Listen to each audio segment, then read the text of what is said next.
Hi, this is Mary Lou Fulton Teachers College, and we're here talking with Jenny Crandell, and she's here to give our faculty a piece of advice and a strategy. So this strategy that we're listening to today is called Provide Students Resources About Well-Being. And one such resource is Carol Dweck's book, Mindset, Provide Opportunities to Discuss within the context of the class.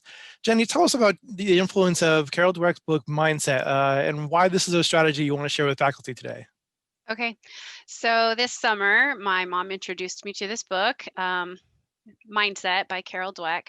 And when I read it, I realized that I wished that I had time to do it over again so that I could implement a lot of these strategies. And it's basically teaching you the difference between the growth mindset and the fixed mindset and how it can help you in all areas of your life.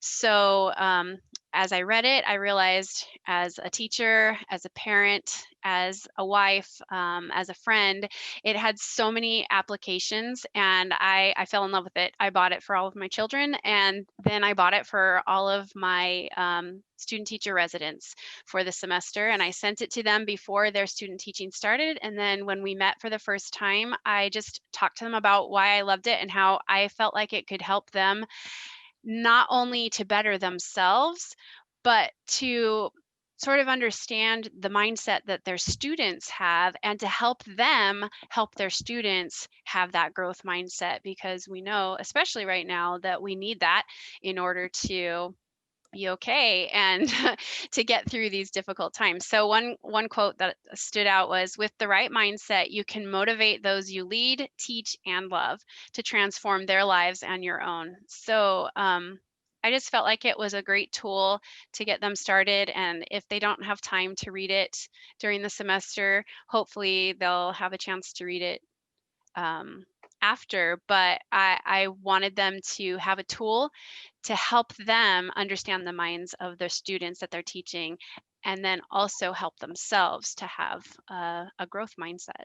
So That's wonderful. I love it. I love the passion that you speak with this, and how bright and cheery you are talking about this book. It sounds like it's really had a good impact on you. Was there any like moment where you felt like, as you were going through like, in your teaching or when you were talking with students, that the thought came to mind like, oh, like this was so helpful from the book. Like I'm glad that I read this. Was there well, yeah, anytime I would hear students say something is so difficult or so hard, that's that's a sign of the fixed mindset, because when we have that fixed mindset, we don't want to do hard things, we don't want to look stupid, we don't want to mess up, and we don't realize that all of those are not failures, but they're like a platform for jumping off and learning and becoming more.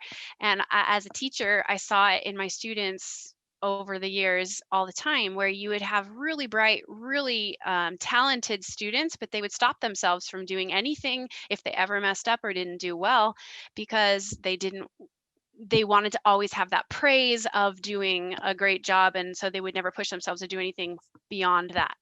And then the students who didn't have that mindset would surpass them.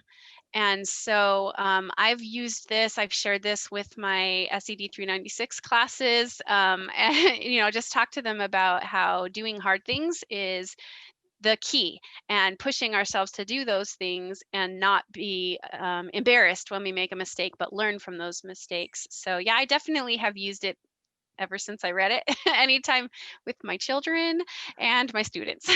That's terrific. That's so So terrific. And I'm glad that you mentioned like that, times when we feel embarrassed, right? I mean, I'm sure, yeah. all of us, want like praise for things, where like there we have moments where, and especially now when we're feeling isolated and, Mhm. going through things. And certainly like how many videos now have we seen across the internet where someone opens a door in the background and there's like this moment of embarrassment, right? Where someone walks through Yes, or it happens all the time. yes, yes. I think I watched a video once where there was someone's a teenage son like walked in and then the son realized that they were on the video and they like slowly walked backwards like Yeah, out of the room. And it they're was like hilarious. backing away. Yeah, Yes. And like yeah. everyone has seen moments like that and they're so great because that's our common experience, right? So Hmm. maybe it helps us when we're feeling embarrassed, when we have that thing to relate to. So you're saying that the fixed mindset, we have a moment to move into growth, right? We can either stay in our fixed mindset or we have an opportunity to choose growth. Yeah, absolutely. That's terrific. Well, this has been a wonderful strategy. I'm so glad that this book has crossed your path, and now you're here, you're able to share it with the faculty and how this strategy has been useful. So I really hope that faculty, if you're watching this right now, that you take this to heart and just see the passion and the energy coming from Jenny and all the places, all the moments in her life that has been successful. So we're hoping that this strategy helps all of you. Jenny, is there any last words for faculty in using this strategy that you want to relate to them before this video ends? No, I don't think so. All right, Jenny, this has been wonderful. Thank you for your time and talking about this strategy. We're really thankful for your time today. Thank you.